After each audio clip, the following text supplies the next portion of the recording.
ಹೇಳೋಣ.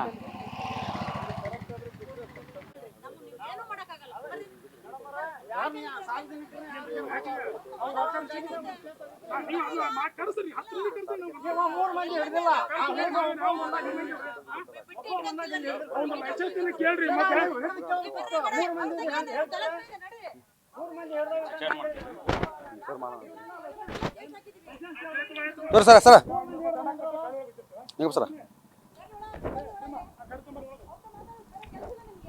Sir traffic ಪೊಲೀಸರ ವಿರುದ್ಧ ಈಗ ಅಕ್ಕಿಮಠದ ಶ್ರೀಗಳು ಒಂದು ಆರೋಪವನ್ನು ಮಾಡ್ತಾ ಇರುವಂಥದ್ದು. ಅಂದರೆ ಮೇನ್ ರಸ್ತೆಗಳಿಗೆ ಬಂದು ಫೈನ್ ಹಾಕಲಿ, ಹೆಲ್ಮೆಟ್ ಹಾಕದೇ ಇರೋದವ್ರಿಗೆ ನಿಯಮವನ್ನು ಉಲ್ಲಂಘನೆ ಮಾಡಿದರೆ ಅವರ ಕರ್ತವ್ಯವನ್ನು ಅವ್ರು ಮಾಡಲಿ. ಒಂದು ರೀತಿ ಮನೆ ಮನೆಗೆ ಬಂದು ಫೈನ್ ಹಾಕುವ ರೀತಿಯಲ್ಲಿ ಏನಂದರೆ ಸಣ್ಣ ಪುಟ್ಟ ರಸ್ತೆಯಲ್ಲೂ ಕೂಡ ಅಡ್ಡಾಡುವಂಥ ವಾಹನಗಳಿಗೆ ದಂಡ ಹಾಕುವ ಮೂಲಕ ಬಡವರ ಒಂದು ರಕ್ತವನ್ನು ಹೀರ್ತಾ ಇದ್ದಾರೆ, ಜೊತೆಗೆ ಬಡವರ ಜೇಬಿಗೆ ಕತ್ತರಿಯನ್ನು ಹಾಕ್ತಾ ಇದ್ದಾರೆ ಅಂತೇಳಿ ಈಗ ಅಕ್ಕಿಮಠದ ಸ್ವಾಮೀಜಿಗಳು ಆರೋಪವನ್ನು ಮಾಡ್ತಾ ಇರುವಂಥದ್ದು. ಸದ್ಯ ಹಾವೇರಿ ನಗರದ ಟ್ರಾಫಿಕ್ ಪೊಲೀಸ್ ಠಾಣೆ ಮುಂದೆ ಬಂದು ಅವರು ಕೂಡ ಈಗ ಪೊಲೀಸರ ಜೊತೆ ವಾಗ್ವಾದವನ್ನು ಮಾಡ್ತಾ ಇರುವಂಥದ್ದು. ಸದ್ಯ ಅವ್ರು ಇದ್ದಾರೆ, ಮಾತನಾಡ್ಸೋಣ. ಏನಾಗಿತ್ತು ಗುರುಗಳಿದೆ ಸಾಹೇಬ್ರೆ? ಈಗ ಪೊಲೀಸರು ಅವರ ಅಧಿಕಾರವನ್ನು ಚಲಾಯಿಸಲಿ, ನಾವು ಬೇಡ ಅಂತ ಇಲ್ಲ. ಕಾನೂನು ಎಲ್ಲರಿಗೂ ಒಂದೇನೆ.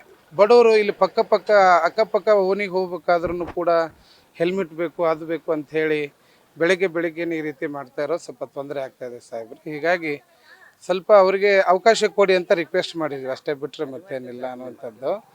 ಹೀಗಾಗಿ ಕಾನೂನಾತ್ಮಕವಾಗಿ ತಗೊಳ್ಳಿ, ಸುಮ್ಮನೆ ಪಾಪ ಬಡವರಿಗೆ ಅನುಕೂಲ ಮಾಡಲಿ ಅಂತ ನಾವು ರಿಕ್ವೆಸ್ಟ್ ಮಾಡಿ. ಕಂಡಲ್ಲಿ ಈಗ ಪೊಲೀಸ್ ಫೈನ್ ಹಾಕ್ತಾ ಇದ್ದಾರೆ, ಸರ್ಕಾರ ಇವರಿಗೆ ಏನಾದ್ರು ಒತ್ತಡ ಮಾಡ್ತಾ ಇದೆ? ಹಾವೇರಿ ಎಸ್ ಪಿ ಅವರು ಏನಾದ್ರು ತಮ್ಮ ಸಿಬ್ಬಂದಿಗೆ ಒತ್ತಡ ಮಾಡ್ತಾ ಇದಾರ ಅಂತ ಅವ್ರು ಅದನ್ನ ಹೇಳ್ತಾ ಇದಾರೆ ಸಾಹೇಬ್ರೆ. ಒತ್ತಡ ಹಾಕ್ತಾ ಇರೋದು ನಾನು ಹೇಳ್ತಾ ಇರೋದು, ಇಲ್ಲಿಂದ ಪಕ್ಕದ ಓಣಿಯಿಂದ ಕರ್ಕೊಂಡು ಹೋಗ್ತಾ ಇರೋರಿಗೆಲ್ಲ ತೊಂದರೆ ಮಾಡಬೇಡಿ, ಏನಿದೆ ಕಾನೂನುಬದ್ಧವಾಗಿ ಯಾವ ಚೌಕಟ್ಟಲ್ಲಿದೆ ಅದನ್ನ ಮಾಡ್ರಿ ಅಂತ ಹೇಳ್ತಾ ಇರೋದು. ಬಿಟ್ರೆ ಇಲ್ಲೇ ಪಕ್ಕಕ್ಕೆ ಬರೋರಿಗೂ ಕೂಡ ತೊಂದರೆ ಆಗ್ತಾ ಇದೆ ಅನ್ನುವಂಥದ್ದು ರಿಕ್ವೆಸ್ಟ್ ಮಾಡ್ತಾ ಇರೋದು. ಬಿಟ್ರೆ ಯಾರಿಗೇ ಆಗಲಿ, ಒಂದು ಊರಲ್ಲಿರೋರಿಗೆ, ಲೋಕಲ್ ಇರೋರಿಗೆ ಈ ರೀತಿಯಾಗಿ ಒತ್ತಡಗಳನ್ನು ಹಾಕೋದ್ರಿಂದ ಬಡವರಿಗೆ ಅನಾನುಕೂಲ ಆಗುತ್ತೆ. ಮೇನ್ ರಸ್ತೆಯಲ್ಲಿ ತಾವು ಇದನ್ನ ಮಾಡ್ರಿ, ಅವರಿಗೆ ಫೈನ್ ಹಾಕ್ರಿ. ಇಲ್ಲೇ ಊರಲ್ಲೇನೆ ಅಡ್ಡಾಡೋರಿಗೂ ಈ ರೀತಿ ನೀವು ಫೈನ್ ಅವ್ರಿಗೊಂದು ಟಾರ್ಗೆಟ್ ಇರ್ತವೆ, ತಿಂಗಳು ಇಂತಿಷ್ಟು ಕೇಸ್ ಕೊಡಬೇಕು ಅಂತೇಳಿ.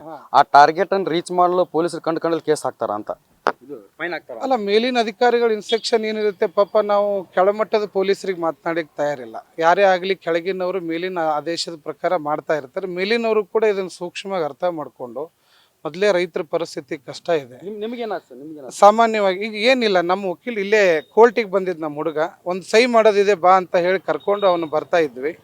ಬಂದ ತಕ್ಷಣ ಅವರು ಹಿಡಿದ್ರು, ಲೈಸೆನ್ಸ್ ಇದೆ ಅಂತ ತೋರಿಸಿದ್ರು, ಹೆಲ್ಮೆಟ್ ಇಲ್ಲ ಅಂದ್ರೆ ಕೋರ್ಟಿಂದ ಇಲ್ಲಿ ಅವ್ನು ಕೋರ್ಟಲ್ಲಿ ಅದನ್ನು ಹೆಲ್ಮೆಟ್ ಇಟ್ಟು ಅರ್ಜೆಂಟ್ ಸಹಿ ಮಾಡೋದಿದೆ ಬಾ ಅಂತ ಇಲ್ಲೇ ಕರ್ಕೊಂಡ್ಬಂದಿದ್ದು. ಇಲ್ಲಿ ಒಳ ರಸ್ತೆಯಲ್ಲೂ ಕೂಡ ನೀವು ಕಾನೂನನ್ನು ಮಾಡೋ ಬದಲಿಗೆ ಮೇನ್ ರಸ್ತೆಯಲ್ಲಿ ಮಾಡ್ರಿ ಅನ್ನುವಂಥ ಪ್ರಶ್ನೆ ಏನು ಅಂತಂದ್ರೆ ಅವ್ರು ಏನು ಹೇಳ್ತಾ ಇದ್ರು, ನಿಯಮವನ್ನು ಯಾರು ಮೀರಿದ್ರು ಉಲ್ಲಂಘನೆನ. ಈಗ ಈ ದಾರಿ ಆ ದಾರಿ ಅಂತ ಅಪಘಾತಗಳು ನಡೆದ್ರೆ ಎಲ್ಲಿ ಬಿದ್ರು ಸಾಯ್ತಾನ ಮನುಷ್ಯ, ಹಿಂಗಾಗಿ ಹೆಲ್ಮೆಟ್ ಹಾಕೊಂಡು ಅಡ್ಡಾಡ್ರು ಅಂತ ಹೇಳೋದು ಪೊಲೀಸರು ತಪ್ಪ ಅಂತ. ಅಲ್ಲ, ತಪ್ಪೇನಿಲ್ಲ. ನಾನು ಹೇಳ್ತಾ ಇರೋದು ಅವಕಾಶಗಳನ್ನು ಯಾವ ರೀತಿ ಮಾಡಿ ಅಂತಂದರೆ, ಮೇನ್ ರಸ್ತೆಯಲ್ಲಿ ಕೂಡ ನೀವು ಮಾಡಿದರೆ ಅದಕ್ಕೆ ಅನುಕೂಲ ಇದೆ. ಲೋಕಲ್ ಇರೋರಿಗೆ ಈ ರೀತಿಯಾಗಿ ನೀವು ಕಾನೂನನ್ನು ಬಿಗಿ ಮಾಡಿ 1000-2000 ಕಟ್ಟಿ ಅಂತಂದರೆ, ಮೊದಲೇ ಬಂದಿದ್ದೇ ಕೆಲಸಕ್ಕೆ ಕಡಿಮೆ ಇದರಲ್ಲಿ ಬಂದಿರ್ತಾರೆ. ಮೇನ್ ಇದ್ದಲ್ಲಿ ಏನಿರುತ್ತೆ ಅಲ್ಲೆಲ್ಲ ನೀವು ಬೋರ್ಡ್ಗಳನ್ನು ಹಾಕಿರಿ, ಅವಕ್ಕೆಲ್ಲ ಸೂಚನಾ ಫಲಕಗಳನ್ನು ಹಾಕಿರಿ, ಎಚ್ಚರಿಕೆ ಮಾಡಿರಿ. ಬೆಳಗ್ಗೆನೇ ಕೋರ್ಟ್ ಕೇಸ್ಗಳಿಗೆ ಬಂದಂಥ ಸಮಸ್ಯೆಗಳಿಗೆ ನೀವು ಇನ್ನೂ ಅದ್ರ ಮೇಲೆ ಗಾಯದ ಮೇಲೆ ಬರೆ ಹಾಕುವಂಥ ಕೆಲಸ ಆದರೆ ಬಡವರು ಬದುಕೋದು ಹೇಗೆ ಅನ್ನುವಂಥದ್ದು ಅಷ್ಟೇ. ನಮ್ಮ ಈಗ ಅವ್ರಿಗೇನು 500-1000 ರೂಪಾಯಿ ಹಾಕಕ್ಕೆ ಹೇಳಿದಾರಂತೆ. ಅದಕ್ಕೆ ನಾನು ಅದನ್ನೇ ರಿಕ್ವೆಸ್ಟ್ ಮಾಡಿದ್ದೀನಿ, ನೀವು ಇಲ್ಲೆಲ್ಲ ಒಳ ರಸ್ತೆಯಲ್ಲಿ ಪಕ್ಕ ಮನೆಯಲ್ಲಿ ಅಡ್ಡಾಡಬೇಕಾದ್ರೂ ಹೆಲ್ಮೆಟ್ ಹಾಕ್ಕೊಂಡು ಹೋಗ್ಬೇಕು ಅನ್ನಂಗೆ ಆದರೆ ಈ ಕಾನೂನು ಏನಿದು ಮೇನ್ ರಸ್ತೆಯಲ್ಲಿ ಮಾಡಿ ಅಂತ ನಾವು ಅದನ್ನೇ ಹೇಳಿ. ಇದಿಷ್ಟು ಅಕ್ಕಿಮಠದ ಸ್ವಾಮೀಜಿಗಳ ಮಾತು. ಕ್ಯಾಮರಾಮನ್ ನಿಂಗಪ್ಪ ಜೊತೆ ಶಿವಮಡಿವಾಳ, ನ್ಯೂಸ್ ಫಸ್ಟ್, ಹಾವೇರಿ.